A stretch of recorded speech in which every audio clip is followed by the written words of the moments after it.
ওম শান্তি। আজকের মুরলির তারিখ 2রা জুলাই 2024। প্রাত মুরলি মধুবন। মিষ্টি বাচ্চারা, তোমরা এখানে স্মরণে থেকে তোমাদের পাপ দগ্ধ করার জন্য এসেছ। সেজন্য বুদ্ধিযোগ যেন নিষ্ফল না হয়ে যায়, এই বিষয়ে সম্পূর্ণ মনোযোগী হতে হবে। প্রশ্ন: কোন সূক্ষ্ম বিকারও অন্তিমে বিঘ্ন সৃষ্টি করবে? উত্তর: যদি সূক্ষ্ম রূপেও কোনো লোভ বা লালসার বিকার থাকে, কোনো কিছু লোভের বশবর্তী হয়ে একত্রিত করে যদি নিজের কাছে সঞ্চিত করে রেখে দাও, তবে সেটাই অন্তিমে স্মরণে আসবে এবং বিঘ্ন সৃষ্টি করবে।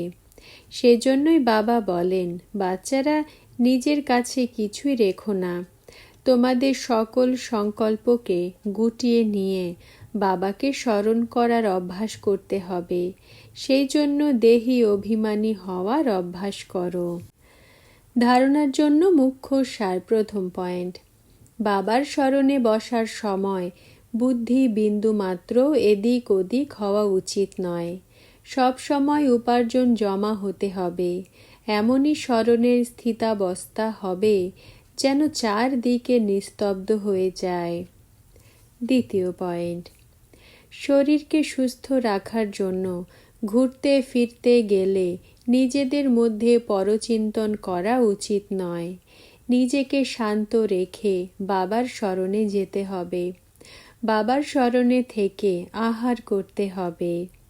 বরদান: নিশ্চয় বুদ্ধি হয়ে দুর্বল সংকল্পগুলির জালকে সমাপ্তকারী সফলতা সম্পন্ন ভব।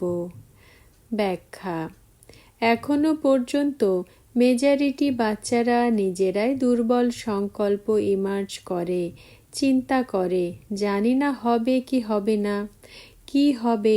এই দুর্বল সংকল্পই প্রাচীর হয়ে যায়, আর সফলতা সেই প্রাচীরের মধ্যে লুকিয়ে যায়। মায়া দুর্বল সংকল্পের জাল বিছিয়ে দেয়, আর তোমরা সেই জালে ফেঁসে যাও। এই জন্য আমি হলাম নিশ্চয় বুদ্ধি বিজয়ী আত্মা। সফলতা হলো আমার জন্মসিদ্ধ অধিকার।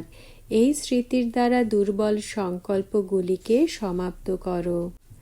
স্লোগান: তৃতীয় অর্থাৎ জ্বালামুখী নেত্র খোলা থাকলে মায়া শক্তিহীন হয়ে যাবে। ওম শান্তি।